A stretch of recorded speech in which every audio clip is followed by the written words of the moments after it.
Hello guys, welcome back. पिछली रात मेरे को इतनी खराब नींद आई है जितनी खराब मुझे आज तक नहीं आई होगी, क्योंकि खांसते खांसते मेरा इतना बुरा हाल हो चुका था।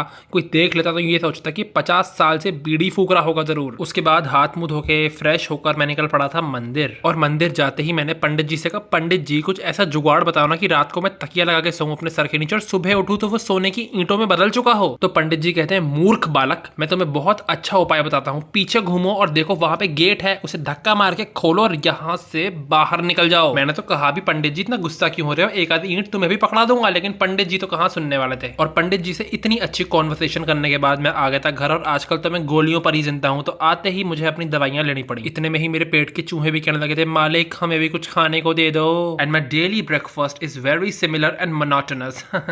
जिन भी लोगों के सर के ऊपर से ये बात गई हो उनको भी कहना चाहूंगा कि मेरा रोज का नाश्ता काफी घिसा पिटा और सेम सा ही होता है। अब यार बिल गेट्स का भतीजा तो मैं हूं नहीं कि रोज नाश्ते में नए नए आइटम खाऊं। किसी दिन रात का चौड़ी, किसी दिन पाव भाजी, किसी दिन चीला, किसी दिन कुछ।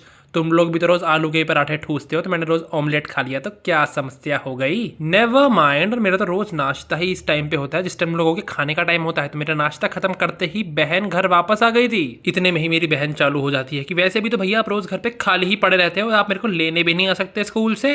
मैंने कहा, क्षमा करिए राजकुमारी साहिबा, जो मैं आपका रथ और घोड़ा गाड़ी लेके वहां नहीं आ पाए थे, लेकिन कल मैं आपको वहां टाइम से ही मिलूंगा। तो मैंने कहा, तुम्हारी उम्र में तो हम एक टांग पे भाग कर आते थे स्कूल से। तो वो कहती है, भैया क्यों आपकी दूसरी टांग काम नहीं करती थी क्या, पोलियो था क्या आपको? बताओ भाई साहब, इन बच्चों को तो कहावत भी नहीं समझ आती। भाई इतने में ही ये लड़की मेरे को ताला मार के चली गई थी। मैंने कहा, सुनो लड़की, यहाँ बिग बॉस नहीं चल रहा था, तुम मेरे को बाथरूम में बंद कर दोगी। और अगर तुम्हें ज्यादा ही बिग बॉस खेलना है तो मैं भी तुम्हें दिखा देता हूँ कौन है यहाँ का असली बिग बॉस। इतने में ही हो गया था खाने का टाइम और भाई पूरे मजे से छोले खाए जा रहे थे। मैंने कहा, ओहो छोले तो तुम बहुत मजे से खा रही हो, दाल देखती तो मेरे को पता नहीं कौन से झटके लगने चालू हो जाते हैं। और लैपटॉप पे चल रहा था स्प्लिट्स वाला। तो मेरी MTV वालों से खास दरखास्त है कि मेरी बहन को भी वहीं भर्ती कर लीजिए, और इसे तो सैलरी देने की भी जरूरत नहीं है, बस वहीं लाइव एपिसोड दिखा दिया करना इसको। फिर मम्मी ने मेरे से कहा, स्पर्श बच्चा, ये अंडे वाला तवा कल से मैं तो साफ करूंगी नहीं, और अगर ये मेरे को गंदा पड़ा हुआ मिल गया तो यही तवा तुम्हारे सर पे बजाया जाएगा, याद रखना। फिर मम्मी कहती है, बच्चा एक बार बाहर जाओ और जो हमारे यहाँ पैसे का पेड़ लगा उसको जोर से हिलाओ, उसमें से कुछ नोट गिरेंगे। मैंने कहा, मम्मी क्या कह रही हो? तो मम्मी ने कहा, हाँ क्योंकि एक मशीन खराब होगी तो दूसरी ले आएंगे, क्योंकि इस भाप की मशीन में से पानी फेंकना भी तो होता है। और तुम्हारी कंडीशन देखकर तो ऐसा लग रहा है कि तुम तो कुछ भी काम नहीं करोगे अपना, तुम्हारे फोन में से ही 4-5 लोग कूद कर आएंगे तुम्हारे काम करवाने। और अपनी इतनी तारीफें सुनने के बाद अब नहाने का टाइम हो ही चुका था, और पिछले 1.5 दिन में ना नहाकर मेरी शक्ल तो कहीं दिखाने लायक नहीं बची थी। मैं बिल्कुल वही रेड लाइट वाला भिखारी लग रहा था जो जबरदस्ती आता है, मना करने के बाद भी आपके साफ सुथरे शीशे पे सड़ा हुआ कपड़ा मार के जाता है, और ऊपर से ये भी कहता है, सर 10 रुपए दे दो। मैं नहा कर आया तो मैंने मम्मी से पूछा, मम्मी आज तो मेरा हेयर स्टाइल बिल्कुल तेरे नाम जैसा लग रहा है ना? तो मम्मी ने कहा, बेटा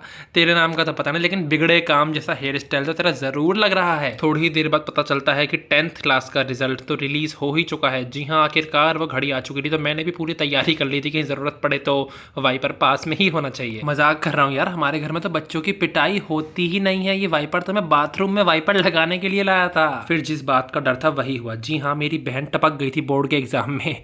मजाक कर रहा हूँ यार, इतनी बुद्धू भी नहीं है वो, इंटेलिजेंट तो है, बस मेरे से 2% कम है। अब क्या कर सकते हैं उसमें, वो तो भगवान की ही देन है। इतने में ही गौरे को कहती है, मम्मी मैं तो पास हो गई, वो भी 96% के साथ। मैंने कहा, ओहो आराम से ध्यान से देखो कि तुम्हारा ही रिजल्ट है, किसी और लड़की का देख लिया। लेकिन जी हाँ, इन दी एंड में पता लगता है कि सच में उसी का रिजल्ट था। मैंने कहा, ओहो सारी तैयारी बेकार हो गई। लाठी डंडे वाइपर सब इकट्ठे किए थे मैंने तो कि सुताई कार्यक्रम होगा, लेकिन यहाँ तो कुछ भी नहीं हो पाया। लेकिन मजाक से हट के यार, फिर मैंने उसको कॉन्ग्रेचुलेट किया। मैंने कहा, कॉन्ग्रेचुलेशंस, काफी अच्छे नंबर आए हैं आपके। लेकिन मैं भी अपनी आदत से मजबूर हूँ, तो मैंने भी फिर कह दी, सुनो जरा हवा में मत उड़ो, 96% तो ठीक है, लेकिन 4% कहाँ गए? चूहा ले गया उनको? उसके बाद मैं उसको ट्यूशन छोड़ाता हूँ और घर आकर देखता हूँ तो भाई पूरी पार्टी वार्टी की तैयारी हो रही है। एक तरफ ढोकले, एक तरफ मिठाई, एक तरफ ये, एक तरफ वो।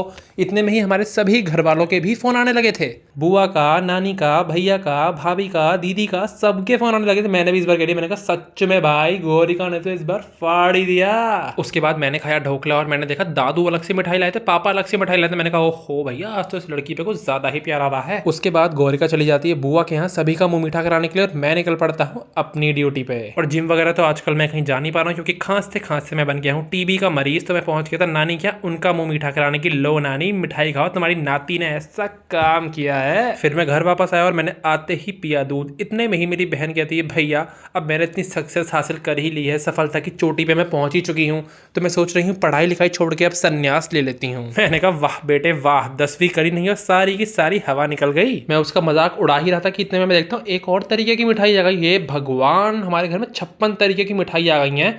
मैंने पूछा भैया ऐसा कौन सा तीर मार लिया है मैडम जी ने? तो मैंने कहा भैया अपने फोन वोन में चार्जिंग रखना और उसे खुला रखना, कहीं फोन वोन कोई मिस हो जाए तुमसे। हाँ भाई, कहीं नासा वगैरह की तरफ से फोन आने लगे कि अरे गोरिका मैडम जब तक आप हमारी बिल्डिंग में कदम नहीं रखेंगी तब तक तो हमारे रॉकेट ने उड़ान भरने से ही मना कर दी है। तो इतना बोलते बोलते भाई मेरी तो बैंड बज चुकी थी, खांसते खांसते मैं गिर पड़ा था जाके अपने बेड पे। तो इसी के साथ टाटा बाय बाय, कल मिलता हूँ।